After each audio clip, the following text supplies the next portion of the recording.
तो आज हम पढ़ेंगे एलिमेंट्री ऑपरेशंस और इसको ट्रांसफॉर्मेशन भी बोलते हैं।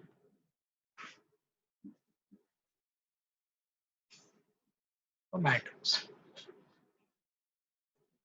तो मैट्रिक्स के अंदर ना आप कुछ ऑपरेशंस लगा सकते हो with respect to rows and columns, लेकिन कैसे लगाओगे उसमें भी कुछ तरीके हैं। सिर्फ 3 वेज हैं आप जो वेज यूज कर सकते हो।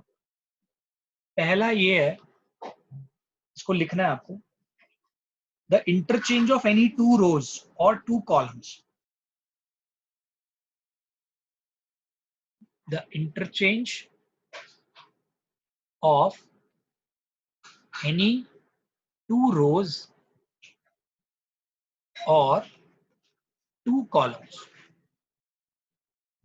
मतलब आप एक रो को, जैसे रो 1 है ना, रो 1 और रो 2 को आपस में इंटरचेंज कर सकते हो। कॉलम 1 है, कॉलम 2 को आपस में इंटरचेंज कर सकते हो। मेरा कहने का मतलब ये है, अगर एक मैट्रिक्स है 1 2 3 4, तो यहाँ पे भी राइट हैंड साइड पे कुछ ना कुछ है, मान लो 5 6 7 8, और यहाँ पे एक मैट्रिक्स मल्टीप्लाई हो रहा है। आप क्या ऑपरेशन यहाँ यूज कर सकते हो, दोनों साइड R1 और R2 को एक्सचेंज कर सकते, मतलब चेंज कर सकते हो। यहाँ का R1 और R2 आपस में चेंज होएगा तो क्या बन जाएगा, 3 4 1 2, और ये क्या बन जाएगा 7 8 5 6। आया समझ में?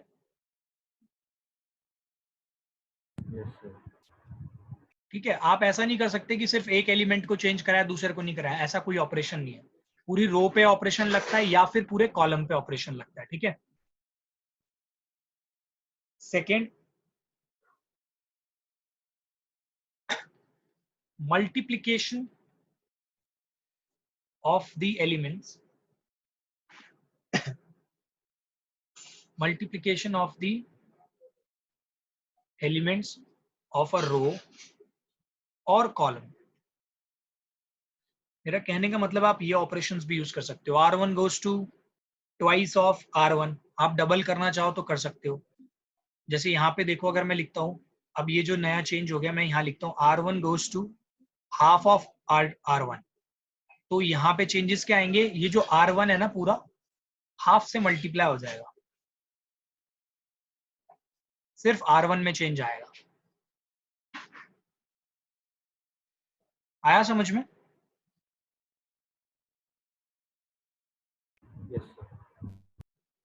Okay. And third, and it is the most important one,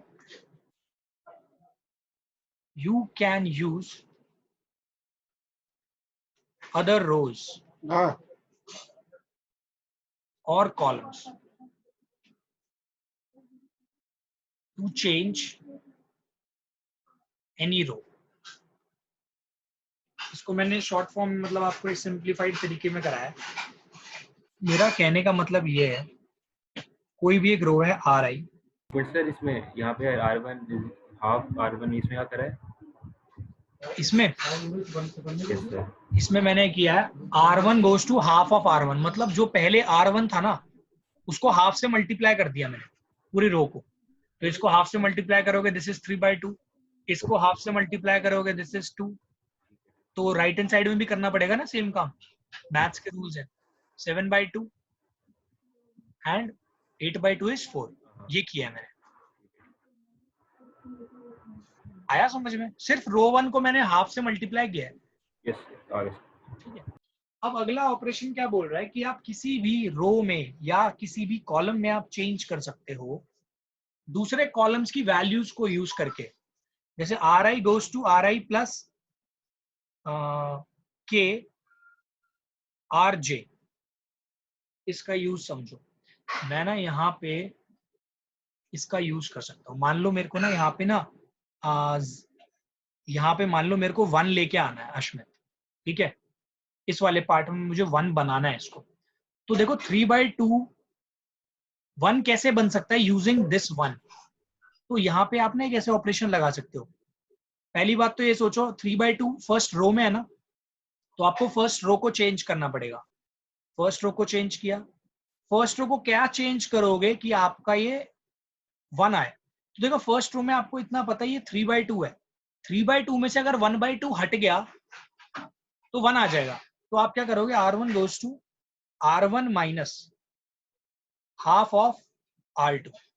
क्या किया आपने, जान के इसको हाफ से मल्टीप्लाई किया, क्योंकि क्यों किया ऐसा, 1 इंटू 1/2 कितना हो जाएगा,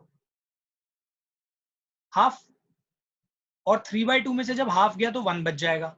तो देखो अगर ये ऑपरेशन मैं यूज करता हूं इसमें तो क्या आएगा, रो 1 माइनस हाफ R2, मतलब रो वन की जगह आप क्या लिख सकते हो, 3/2 माइनस हाफ इंटू इसके कॉरेस्पॉन्डिंग रो 2 में कौन सा एलिमेंट है, 1। तो 3/2 माइनस 1/2 इज 1, तो ये 1 आ गया। ऐसे ही बताओ सेकेंड, और ये वाला एलिमेंट क्या आएगा, ये ऑपरेशन पूरी रो पे लगेगा 1 पे।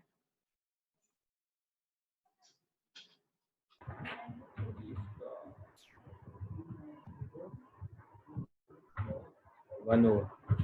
Correct, this is 1 again. कैसे, 2 minus half of 2, half of 2 होता है 1, 2 माइनस 1 इज 1। और ध्यान रखना सिर्फ रो 1 में चेंज किया है तो नीचे वाले टर्म्स तो सेम एज इट इज ही लिखेंगे। अब यहाँ राइट हैंड साइड में भी सेम चेंज होंगे, 7/2 माइनस हाफ इंटू 5 कितना आ जाएगा, 1। 1। सेम यहाँ पे 4 माइनस हाफ ऑफ दिस भी 1, नीचे वाले एज इट इज। समझ में आया इन तीनों ऑपरेशंस का मतलब,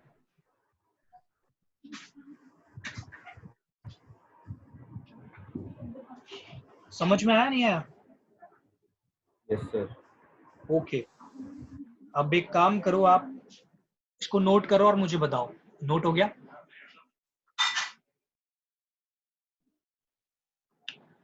अब हम लोग पढ़ेंगे इन्वर्टिबल मैट्रिक्स।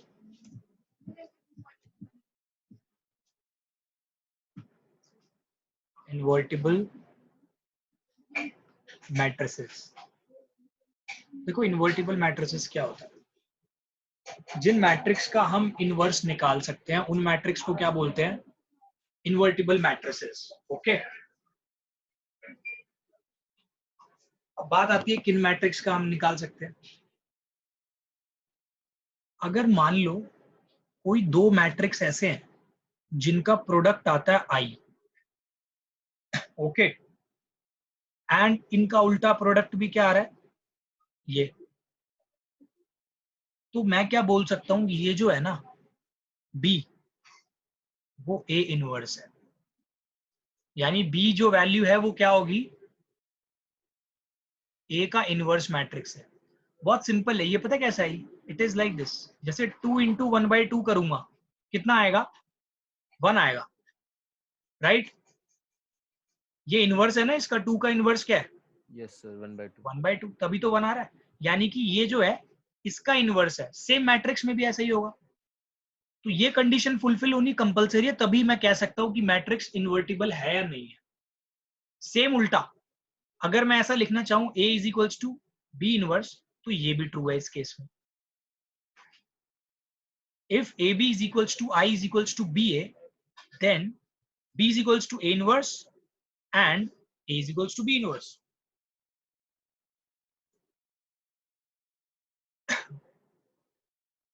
आया समझ में इतना, इन्वर्टिबल मैट्रिक्स क्या होता है, whose inverse can be find out, ठीक है। और खासियत ये है, हर एक मैट्रिक्स का सिर्फ एक ही तरीके का इनवर्स होता है, मतलब एक ही इनवर्स पॉसिबल है। आप ऐसा नहीं सोच सकते जैसे x square is equals to 4 है तो x की दो वैल्यूज आती है ना, +-2, जैसे दो वैल्यूज आ रही है, नहीं, यहाँ पे क्या होगा, मैट्रिक्स जो इनवर्स होता है ना, इनवर्स एक ही निकलता है। Every matrix have its unique inverse if it exists. Every matrix have a unique inverse if it exists. अगर वो एग्जिस्ट करता होगा तभी, ऐसा जरूरी नहीं है कि हर मैट्रिक्स के इनवर्स निकलते हैं। अभी वो आगे बताऊंगा कैसे। ये नोट कर लिया? Yes sir. ओके। अब हमको कुछ प्रॉपर्टीज भी लिखनी पड़ेंगी, ठीक है? इसके बारे में कुछ प्रॉपर्टी भी पढ़नी पड़ेंगी आपको इनवर्स की। जो इनवर्स की सबसे इंपॉर्टेंट प्रॉपर्टी है वो मैं बता रहा हूँ अभी।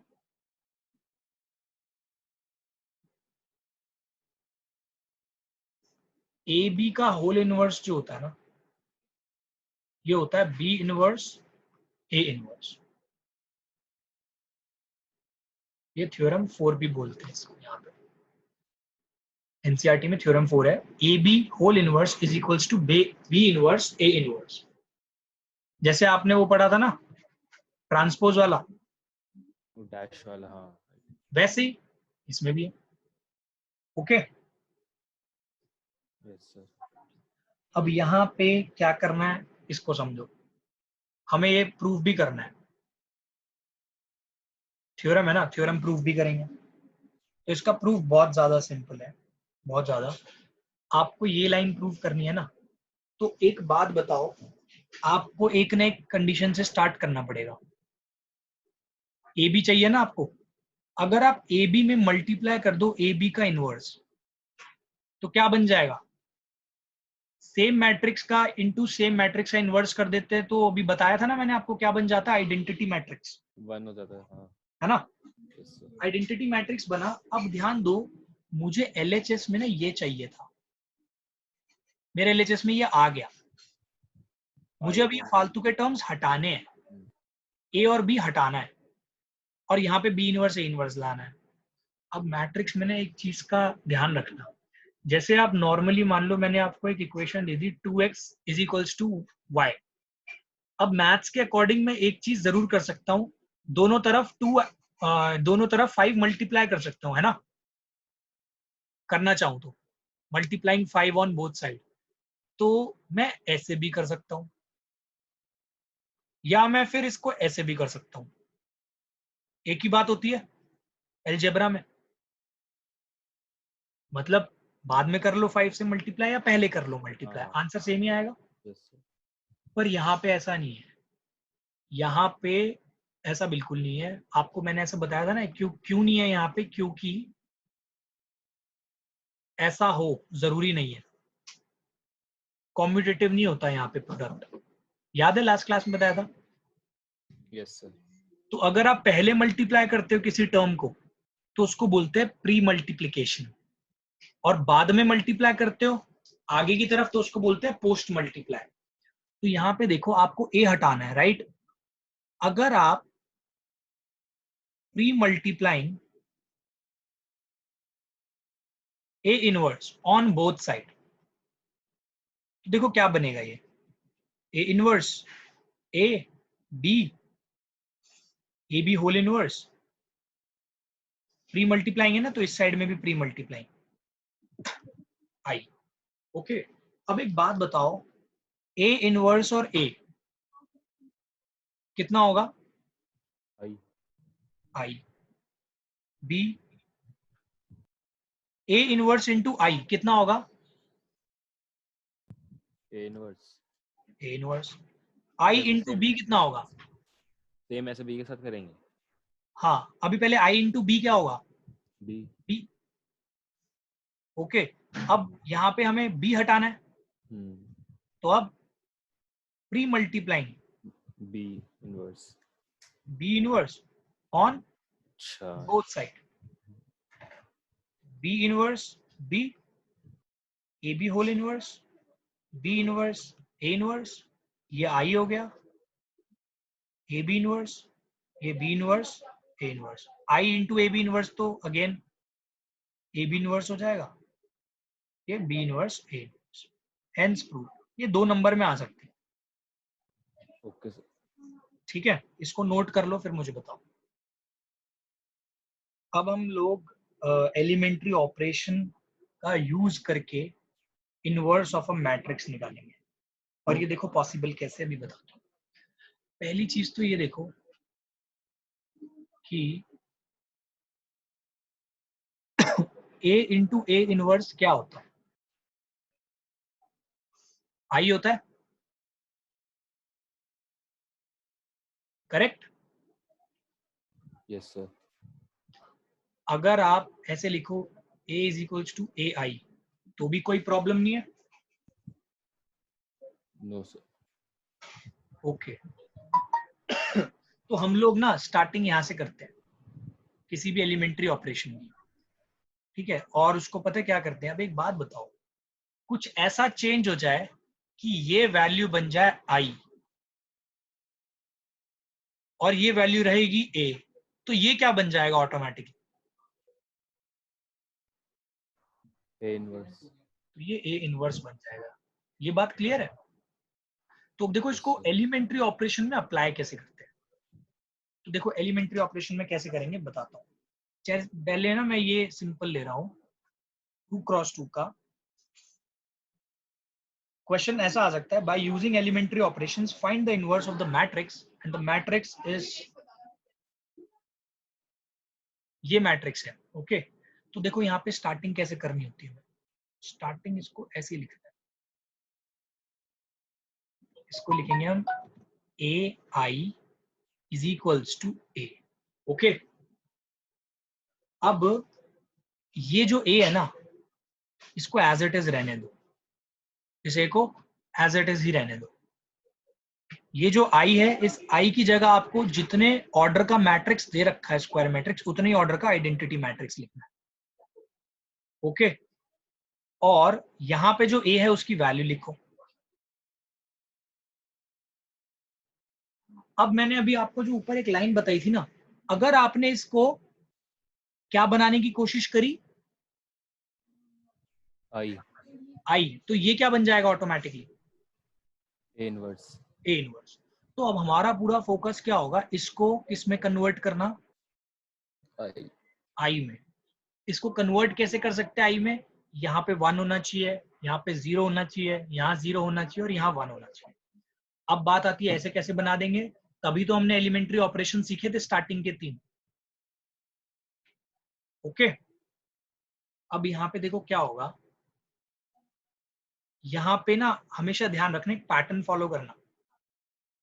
हमेशा ध्यान रखना जब आप इसमें ऑपरेशंस लगाओगे, या तो रो ऑपरेशंस लगा सकते हो आप। अगर आपने एक क्वेश्चन में रो ऑपरेशन स्टार्ट कर दिए ना लगाने, then you can not use column operation in between.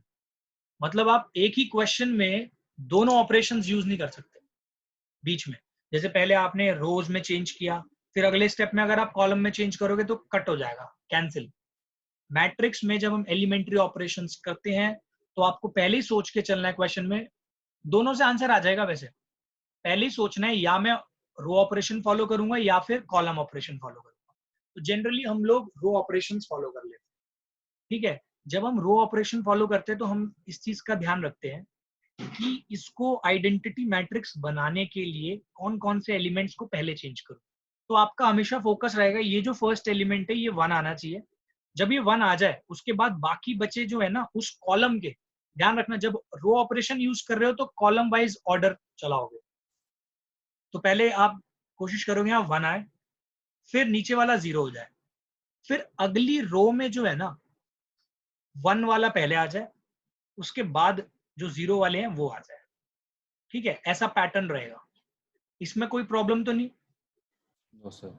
Okay तो पहले देखो आपका पहले एम है इसको आई बनाना। तो आई कैसे बनेगा?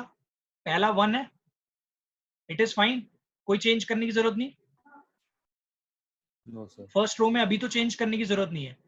अब इसको 0 लाना है, नेक्स्ट ए में इसको 0 लाना। तो ये सोचो 0 कैसे आ सकता है, रो 2 कैसे 0 आ सकता है?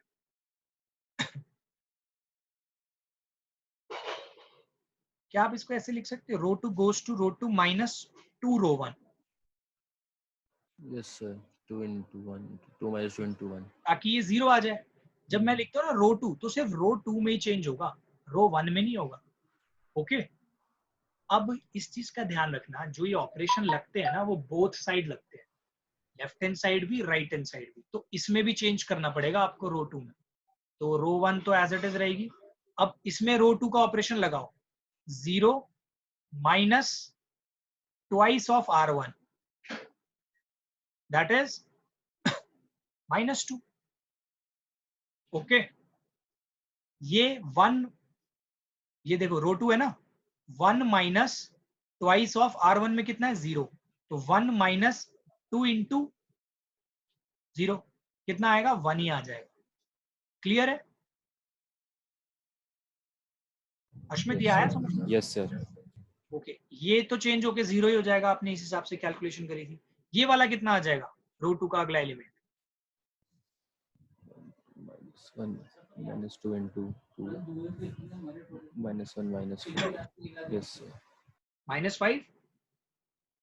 Yes sir.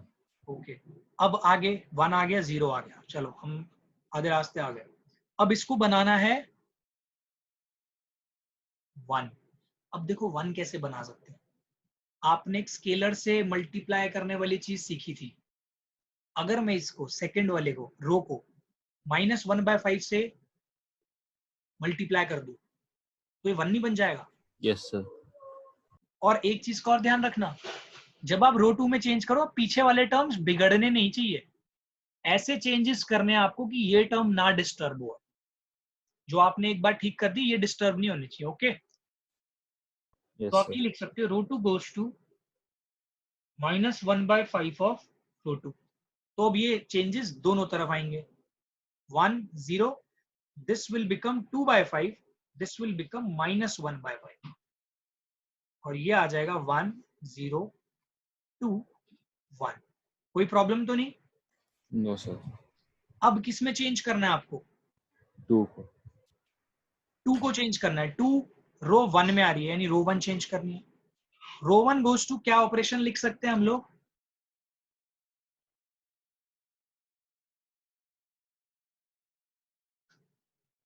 रो 1 माइनस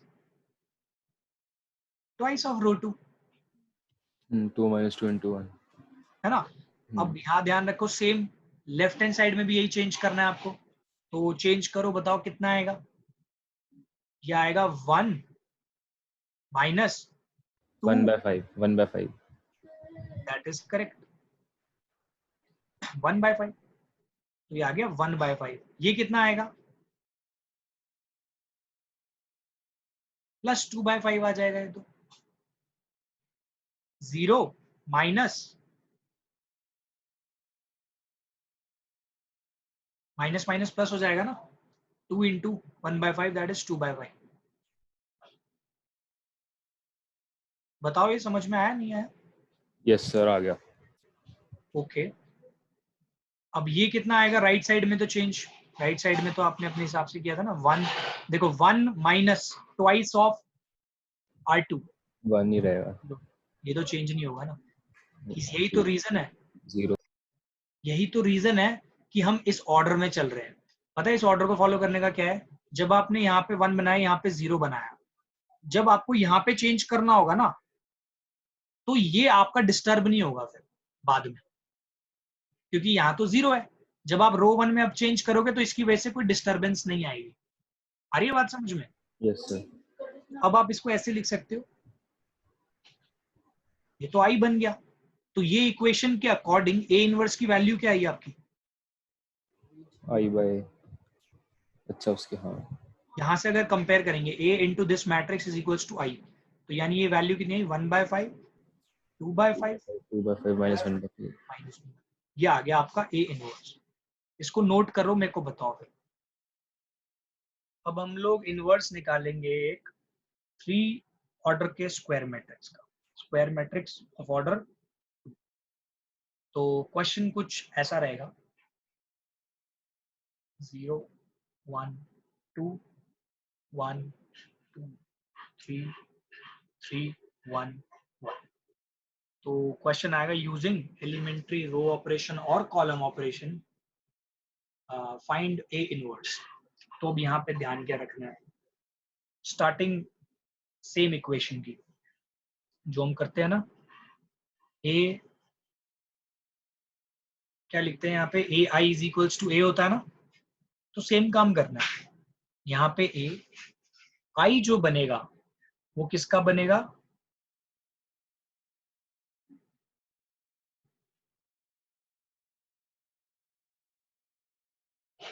थ्री ऑर्डर का आई बनेगा। और यहाँ पे ए लिख लो।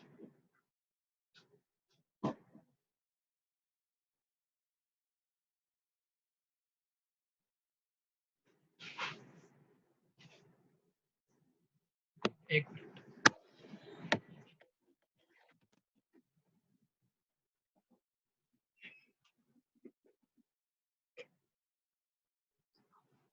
वॉइस क्लियर है? Yes sir. तो यहाँ पे आपने ए लिख लिया। अब देखो ध्यान दो, सेम प्रोसीजर आपको अपनाना है। इस बार करना क्या है, वही पहली रो का फर्स्ट एलिमेंट 1 लेने की कोशिश करो, फिर बाकी के दो 0 बनाने की कोशिश करो यूजिंग दिस 1। फिर अगली रो का जो एलिमेंट है उसका ये 1 बनाने की कोशिश करो, फिर बाकी के बचे दो जो हैं उनको 0 0 बनाने की कोशिश करो, फिर लास्ट रो का एलिमेंट जो है उसको 1 बनाने की कोशिश करो, फिर 0 0 बनाने की कोशिश करो। ओके, यही करना है। यस तो सर। पहली बात, यहाँ पे क्या आना चाहिए था? 1। 1। यहाँ पे लेकिन 1 दिख रहा है आपको सेकंड रो में। क्या आप इन दोनों रोज को इंटरचेंज कर सकते हो? रो 1 और रो 2 इंटरचेंज कर दो, हाँ तो 1 पहले मिल जाएगा। अब नीचे 0 भी मिल जाएगा। तो राइट हैंड साइड में भी सेम प्रोसीजर, ये दोनों रोज आपस में आपने कर दी इंटरचेंज। ठीक है, कभी कभी गड़बड़ी क्या करते हैं बच्चे, राइट साइड में चेंज करते चले जाते हैं, लेफ्ट साइड का भूल ही जाते हैं। तो आंसर ही नहीं निकलेगा। तो ये देखो, ये चेंज करने से फायदा क्या हो गया?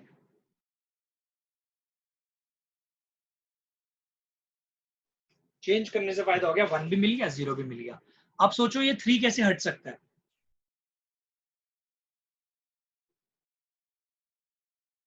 3 कैसे हट सकता है?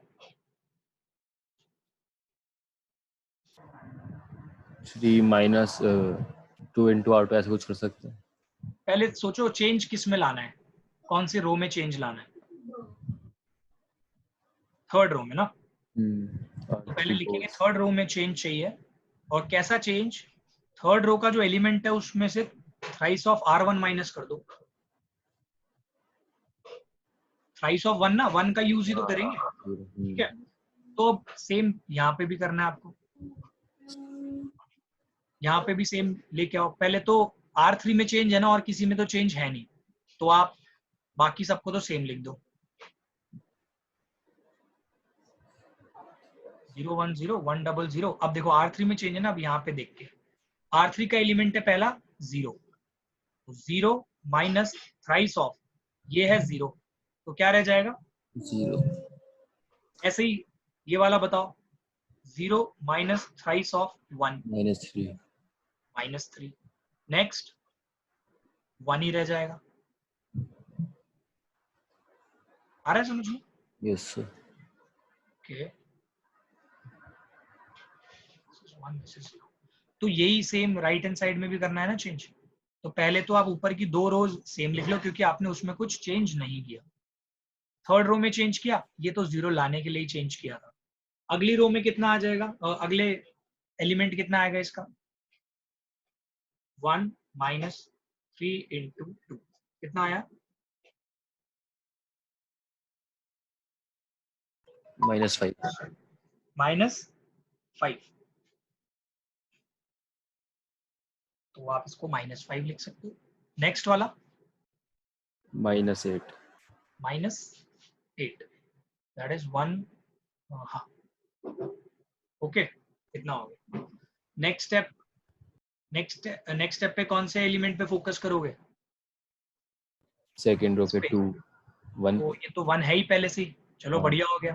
अब 2 ये 0 कैसे बन सकता है? इस 1 को यूज करके बताओ। माइनस ट्वाइस ऑफ 1 ऑपरेशन क्या लिखोगे? ऑपरेशन क्या लिखेंगे? R1 इज एरो हाँ, R1 minus twice of R2। Great. तो सेम ऑपरेशन यहाँ लगाओ। रो 1 में चेंज करना है ना, तो अब देखो रो 1 में देख के चेंज करो।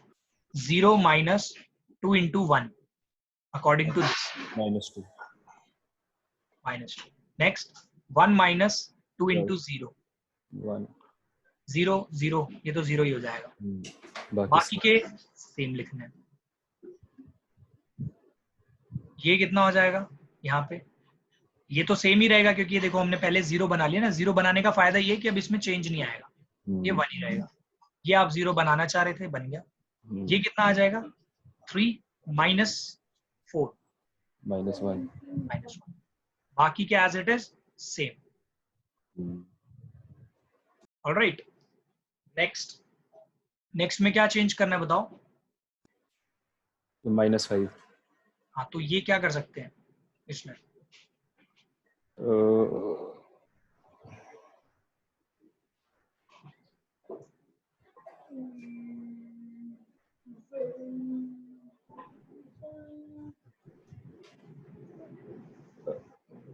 इसमें कर सकते हैं. इसका यूज करके जरूरी थोड़ी हर बार सब्ट्रैक्ट ही करो, ऐड भी कर सकते हो. अच्छा -5 + 5 5 into R2. R3 चेंज तो R3 में करना है. हाँ, R3 + 5 into R2. ग्रेट. अब एक चीज आपको मैं बता देना चाहता हूँ कि यहाँ पे आप ये दो ऑपरेशंस एक साथ भी यूज कर सकते थे यहाँ पे, लेकिन इसकी भी कुछ कंडीशन है. और वो कंडीशन क्या है बताता हूँ. ध्यान रखना, आप जिस रो में चेंज कर रहे हो, जैसे यहाँ पे R1 में चेंज किया है ना, तो यहाँ इस वाले पार्ट में R1 नहीं आना चाहिए था. मतलब R3 की कैलकुलेशन में R1 यूज नहीं होना चाहिए था. यहाँ पे आप R3 को चेंज कर रहे हो ना, तो R1 के चेंज में R3 यूज नहीं होना चाहिए था. तो देखो दोनों कंडीशन सेटिस्फाई हो रही है दोनों में. बताना एक बार. देखो, आप एक ही स्टेप में दो ऑपरेशंस यूज कर सकते हो, लेकिन एक कंडीशन है. वो कंडीशन क्या कहती है? आप जिस रो को चेंज कर रहे हो ना, वो रो दूसरे ऑपरेशन में नहीं आनी चाहिए. जैसे यहाँ R1 में चेंज कर रहे हो तो यहाँ राइट साइड में R1 नहीं आना चाहिए. यहाँ पे आप R3 में चेंज कर रहे हो तो यहाँ पे R3 नहीं आना चाहिए. इसका रीजन ये है कि ये साइमल्टेनियसली दोनों रोज चेंज हो रही हैं. तो आप अगर यहाँ पे R3 यूज कर दोगे तो आपको कैसे पता चलेगा कौन सा वाला चेंज करने से पहले वाला R3 लेना है या चेंज करने के बाद वाला R3 लेना है? दो वैल्यूज बन जाएंगी ना R3 की. तो आपको बस ये ध्यान रखना है कि ये अगर R1 में चेंज हो रहा है तो यहाँ पे R1 यूज नहीं कर सकते. यहाँ R3 में चेंज हो रहा है तो यहाँ R3, जब आप दोनों साथ में यूज कर रहे हो तब की गया. ठीक है, तो अब यहाँ पे मैंने दोनों साथ में यूज कर दिए. अब बताओ R3 में क्या चेंज आएगा? R3 प्लस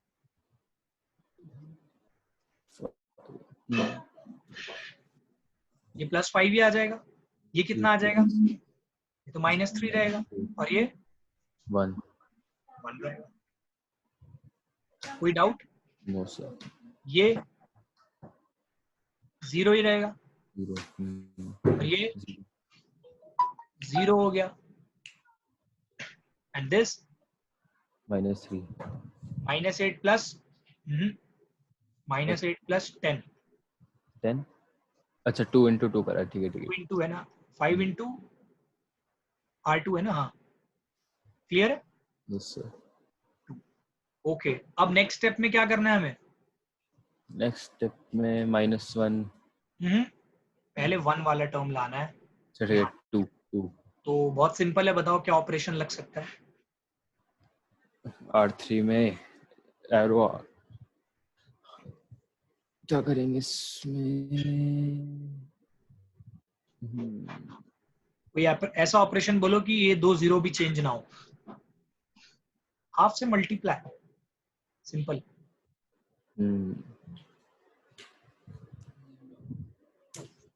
तो लेफ्ट साइड में भी यही होएगा. 1/2. तो ये आ गया 1 0 -1 0 1 2 0 0 1. ओके. अब ये कितना हो गया ये? अच्छा, ये लेफ्ट साइड वाला आपने पूरा नोट कर लिया? 1 मिनट. यस सर, ये तो कर लिया. कर लिया ना. ठीक.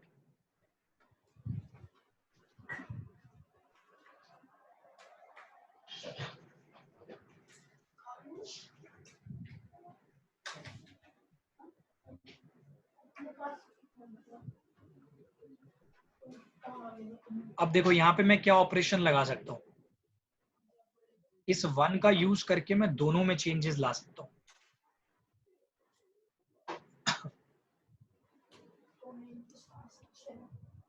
R1 में क्या चेंज ला सकता हूँ बताओ? R1 गोज टू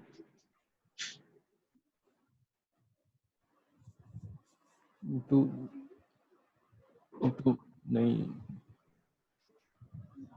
उसको मैं पॉजिटिव नहीं, जीरो करना है ना उसे, तो ऐड कर दो R1 और R3 +1 plus R1 goes to R1 plus R3, right?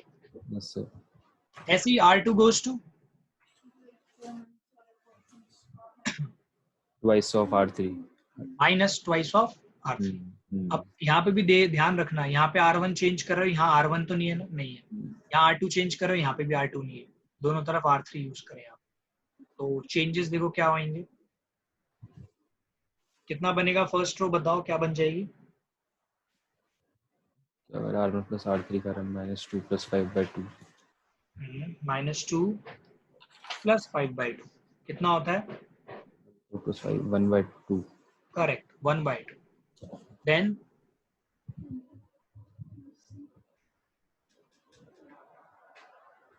1 + 3/2 -3/2 -1/2 -1/2 1/2 आएगा फिर 1/2 आ गया। देन R2 में 1 - twice of 5/2 -4 correct, -4। Then 0 - twice -3 3 +3 correct. फिर 0 - 3/2 -1/2 सोच के बोल, हाँ कितना? -1 ही आएगा ना बस। एक मिनट, हाँ 2 × R3 है ना, सर, सर तो ये 2 से मल्टीप्लाई होगा ना। आ गया समझ? Yes sir. देन लास्ट वाली तो सेम ही रहनी है, 5/2 3/2 और -3/2 एंड 1/2।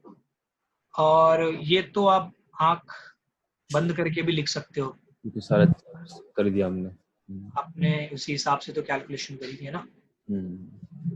फाइनल स्टेप, तो from A × A inverse is equals to I, यहाँ पे A इनवर्स कितना आ गया आपका? 1/2 -1/2 +1/2 -4 3 -1 5/2 -3/2 1/2। तो आपने A इनवर्स निकाल लिया using elementary row operation. Okay, अब इसमें बहुत एक इंपॉर्टेंट चीज है, मैंने आपको एक बात बोली थी स्टार्टिंग में कि हर एक मैट्रिक्स का इनवर्स निकले ऐसा जरूरी नहीं है, राइट? तो बात आती है, आपको मैं कोई भी मैट्रिक्स दे दूं, अब बाई चांस उसका इनवर्स पॉसिबल ही नहीं है, ठीक है? कोई भी मैट्रिक्स मैंने आपको दे दिया, अब मान लो इसका इनवर्स पॉसिबल ही नहीं है, तो फिर क्या करोगे? तो आप बोलोगे कि सर अब क्या करें इसमें, तो मतलब हम तो टाइम वेस्ट हो जाएगा हमारा, हम इसको बार बार बनाने की कोशिश करेंगे, बनेगा नहीं है ना। लेकिन उस केस में आपको एक चीज दिख जाएगी, और वो चीज क्या होगी? कोई भी एक पर्टिकुलर रो, कोई भी एक रो या कॉलम, उसके सारे एलिमेंट्स आपको 0 दिख गए ना ड्यूरिंग एलिमेंट्री ऑपरेशन करते समय, कोई भी एक रो आपको कंप्लीट 0 दिख गई, आ रही है बात समझ में? Yes sir. तो आप ऑपरेशन आगे नहीं करोगे, आप लिखोगे it's inverse is not possible. और ये किस में कह रहा हूं मैं? ये इसमें कह रहा हूं मैं, जब आप यहाँ पे लिखते हो ना AI is equals to A, है ना, यहाँ पे चेंजेस लाते रहते हो ना आप, यस सर। तो यहाँ पे अगर आपको ये मिल गए, 00 मिल गए आपको, अरे बात समझ, अगर यहाँ 00 मिल गए ना आपको, डबल या डबल कह रहा हूँ सॉरी, पूरी रो अगर 0 की मिल गई या फिर पूरी कोई कॉलम, एक रो भी चलेगी, एक कॉलम भी चलेगा। मान लो ऐसे कैलकुलेशन करते समय ये आ गया,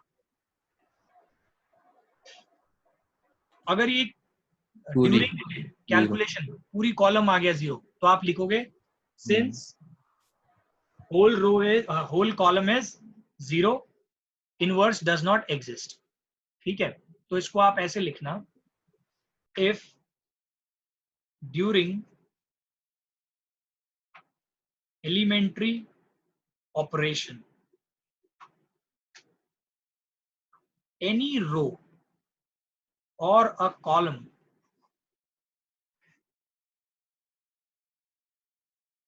gets all its element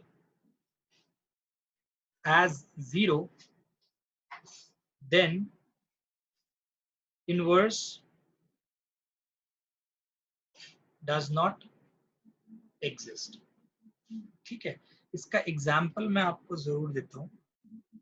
जैसे मान लो एक मैट्रिक्स है P 10 -2 -5 1। ठीक है, ये एक मैट्रिक्स है, आपको इसका निकालना है। मान लो फाइंड इनवर्स निकालने के लिए बोला, तो आपको वही सेम स्टेप करने, AI इज इक्वल्स टू ए की जगह a लिखना है, i की जगह 0 1, और यहाँ a की जगह 10 -2 -5 1।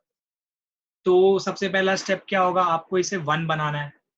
तो 1 कैसे बन सकता है, R1 goes to 1/10 of R1 कर सकते हो। Yes sir. तो कितना बन जाएगा a, ये बन जाएगा 1/10 0 0 1, और ये बन जाएगा 1 माइनस 1/5, ये -5। ये 0 कैसे बनेगा, -5, R2 goes to R2 plus 5 of R1। Yes sir. तो ये तो 1/10 ही रहेगा, ये 0 रहेगा, ये कितना हो जाएगा, R2 का ये वाला कितना हो जाएगा, 5 of R1 1/2, और ये 1 ही रह जाएगा। ओके,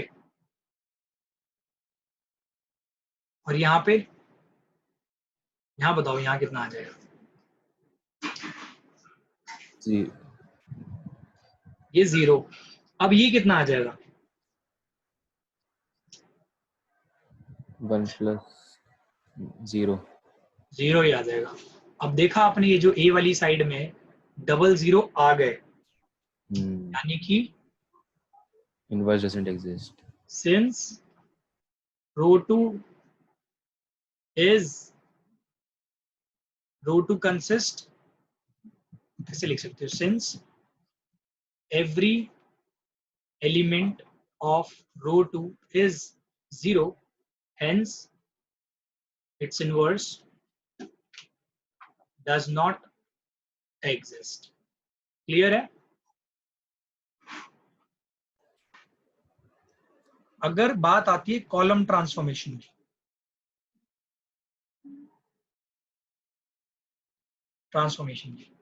तो आपको सेम प्रोसीजर यूज करने हैं। अब आप रो यूज नहीं करोगे इसमें, आपको कॉलम वाले ट्रांसफॉर्मेशन लानी है। ठीक है, बस ध्यान क्या रखना है इस बार, जैसे पहले आप ऐसे जाते थे ना, 1 0 0 बनाने की कोशिश करते थे, अब आप क्या कोशिश करोगे, पहले इसे 1 बनाने की, फिर इसे 0, फिर इसे 0। कॉलम में रो, रो में कॉलम है। हाँ, फिर कॉलम में, फिर इसे 1, फिर इन दोनों को 0, फिर लास्ट में इसे 1, इन दोनों को 0। कॉलम ट्रांसफॉर्मेशन में ऐसा करना है। ठीक है, तो आप एक काम जरूर करोगे, क्वेश्चन नंबर 16 जो है एक्सरसाइज 3.4 का, ठीक है, क्वेश्चन नंबर 16, क्वेश्चन नंबर 6, इन दोनों को सिर्फ एक ही क्वेश्चन दे रहा हूं, रो से तो करना ही करना है, कॉलम ट्रांसफॉर्मेशन से भी करना है। ओके जस्ट कि ऐसा कभी स्पेसिफिक आता नहीं है कि इससे ही करना है कॉलम ट्रांसफॉर्मेशन से, लेकिन बाई चांस आ गया तो आपको एटलीस्ट पता होना चाहिए मैं वो कैसे करना है। Okay sir. ओके, तो आज की क्लास में सिर्फ इतना ही है।